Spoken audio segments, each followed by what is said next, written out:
अब आगे की बातें इस वीडियो में करेंगे। अगर भविष्य सोचकर डर आता है तो ये बहुत बड़ा संकेत है।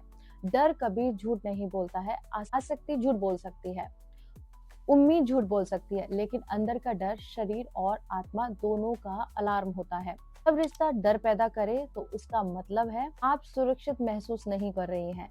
आप भरोसा नहीं है कि अब आपका सम्मान करेगा या नहीं। आपका मन पहले से भविष्य की तकलीफों को देख सकता है। ये इंट्यूशंस है, कमजोरी नहीं है। सो इस बात को ध्यान से सुनो। इस वीडियो में जो मैं बताने जा रही हूँ ये सब क्यों होता है। यदि शादी से पहले, शादी का मतलब है सम्मान, सुरक्षा, भरोसा, मानसिक शांति। यदि आपके फियांसे हैं या आप किसी रिलेशन में या आप शादीशुदा, यदि ये सब है, अगर ये शादी से पहले है, शक, गाली, अपमान, काम वासना का दबाव, डबल स्टैंडर्ड, यदि ये सब है, किसी भी रिलेशन में है, तो शादी के बाद, यदि जिनकी शादी नहीं हुई है तो ये शादी के बाद 2 गुना और हो सकता है। और जिनकी हो गई है उन्हें कैसे निकलना है वो भी मैं बताऊंगी आगे। सच क्या है, आप आत्मिक चेतना में यदि जीते हैं और जो आपके साथी हैं वो अहंकार में और एक असुरक्षा में जीते हैं। जब कोई पुरुष आपकी सफलता से असहज हो, आपकी आध्यात्मिकता से असुरक्षित हो, आपको कंट्रोल करना चाहे, तो वह आपके पार्टनर नहीं, पोजीशन समझता है आपको। अब आपको क्या करना चाहिए वो मैं बताती हूँ। पहला, तुरंत शादी का विचार को रोक दो।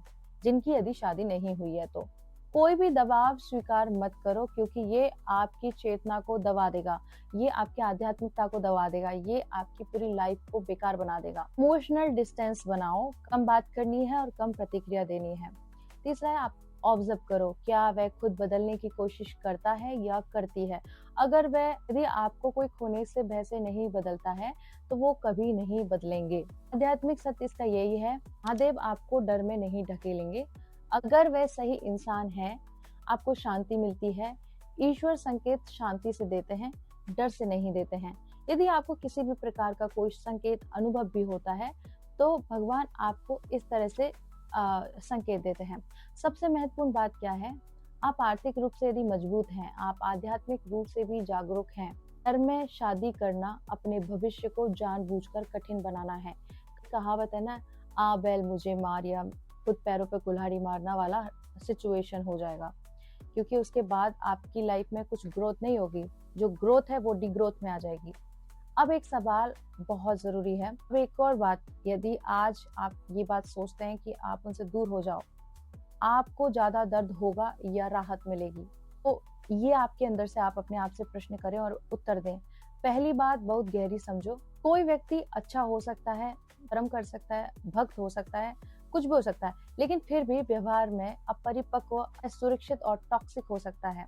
भक्ति इज इक्वल टू चरित्र की परिपक्वता, ये नहीं होता है। यदि आपको आपके अंदर से जवाब आए कि उनके पास रहने से आपको डर लगता है, उनसे दूर रहने में आपको राहत मिलती है, साथ में रहना टॉर्चर फील होता है, ये सबसे बड़ा संकेत है। मन झूठ बोल सकता है लेकिन शरीर राहत महसूस करता है, तो वह सच्चाई है। सबसे बड़ी बात कि लोग शादी क्यों करना चाहते हैं, शादी के पीछे का पर्पस क्या है। हर किसी का कोई ना कोई ड्रीम होता है कि लाइक मुझे इससे शादी करनी है, उससे शादी करनी है, ऐसे इंसान से करनी है, ऐसे इंसान से करनी है। सो मैं स्पिरिचुअल इंसान हूँ और मैं स्पिरिचुअलिटी की बात करूँ। यदि कोई इंसान भगवान के किसी भक्त से भी शादी करता है तो किसी किसी का पर्पस होता है। जैसे मेरा है कि कोई हो तो भगवान के दर्शन करे, मेरे साथ बैठ के जप करे, ध्यान करे और भगवान को पाए। बट मेरी ये सोच है, और ये किसी भी प्रकार की सोच हो सकती है। लेकिन सबसे बड़ी बात, भगवान के दर्शन किसी इंसान के सहारे नहीं मिलते हैं। ईश्वर से जुड़ने के लिए शादी जरूरी नहीं होती है। और यदि आपकी शादी चलो बाई चांस हो भी जाती है, लेकिन जिससे हुई है, यदि वो आपका अपमान करे, शक करे, टॉर्चर करे, तो वह आपकी भक्ति को बढ़ाएगा नहीं, कम करेगा। आपकी एनर्जी जो आपने संभाल के रखी है उसको एकदम नीचे गिरा देगा। तो शादी करना बहुत बड़ी जिम्मेदारी है, बहुत बड़ा डर भी है। सो इसका आध्यात्मिक सच ये है कि महादेव तप, स्वतंत्रता और आंतरिक शक्ति के देवता हैं। क्या ऐसे रिश्ते में, मैं आध्यात्मिकता की बात करूंगी, क्या कभी भगवान चाहेंगे कि ऐसे रिश्ते में यदि डर हो, अपमान हो, असुरक्षा हो, मानसिक हिंसा हो? ईश्वर परीक्षा देते हैं लेकिन आत्मसम्मान छीनने वाला रिश्ता नहीं देते हैं। इसीलिए ईश्वर परीक्षा लेते हैं लेकिन आत्मसम्मान छीनने वाला रिश्ता कभी नहीं देते हैं। यदि आप आध्यात्मिक और भगवान की भक्ति में हो तो आपको दूर होने से डर नहीं है, अकेले होने से डर नहीं है, लेकिन अकेलापन और गलत साथी, इनमें से कम दर्द किस में होगा? गलत साथी का दर्द रोज का होता है। देखो, ये सोचो कि किसी के साथी के साथ रह के आपको दुख में रहना है या अकेले रह के सुख में रहना है। तो इन दोनों का उत्तर भी मैं आपको देती हूँ। यदि किसी इंसान से आपको दूर रहने में राहत मिलती है, अगर राहत मिलती है तो आपके आसपास किसी भी प्रकार के ऐसे व्यक्ति है और उनसे आप दूर होकर शांति मिलती है। और शादी शांति बढ़ाने के लिए होती है, घटाने के लिए नहीं होती है। तो फिर ऐसी सिचुएशन में अब आपको क्या करना चाहिए? सबसे पहले, यदि आपकी शादी नहीं हुई है तो अभी शादी मत करो। दूसरा है दूरी रखो। तीसरा है 1-2 महीने देखो क्या ये सच में बदलता है या बदलती है। पता है अगर नहीं तो ये तुम्हारा जीवन है, बलिदान नहीं। इसीलिए अपने साथ अकेले रहकर खुशी से रहो, राहत से रहो। किसी के प्रेशर में आके कोई भी ऐसा निर्णय मत लो जिससे आपका जीवन आगे चल के नरक के समान हो जाए। यदि आप सक्षम हैं, तो आपको ऐसे पुरुष की जरूरत है जो आपकी भक्ति का सम्मान करे, आपको सुरक्षित महसूस कराए। आप महादेव का सच्चा संकेत शांति होता है, डर नहीं होता है। सबसे बड़ी बात, आप अपने मन से पूछो, अगर आपकी जिंदगी में कोई है, वो आपकी जिंदगी से चला जाए तो तुम्हारी उससे भक्ति बढ़ेगी या घटेगी? दिल से जवाब अपने आप को दो। तो आपका संघर्ष प्रेम से ज्यादा ऊर्जा स्तर पे होना चाहिए। ये मेरा आध्यात्मिक तौर के प्रश्न के उत्तर है। बाकी आपकी लाइफ में भी कोई भी चीज होगी, आप खुद कह रही हो अकेली होती हूँ, तो ऐसे सिचुएशन में आप फील करो कि आप अकेले हैं तो आप खुश रहते हैं या भक्ति बढ़ती है। यदि आपके साथी वाले इंसान आपके साथ रहते हैं तो काम वासना या देह चेतना, इन सब में संघर्ष होता है या नहीं? आप ऊर्ध्वगामी ऊर्जा चाहती हो या निम्न स्तर वाली चाहती हो? वह नीचे की ऊर्जा को खींचता है या ऊपर की ओर लेके जाता है? ये बहुत गहरा अंतर है, इसको समझना बहुत जरूरी है।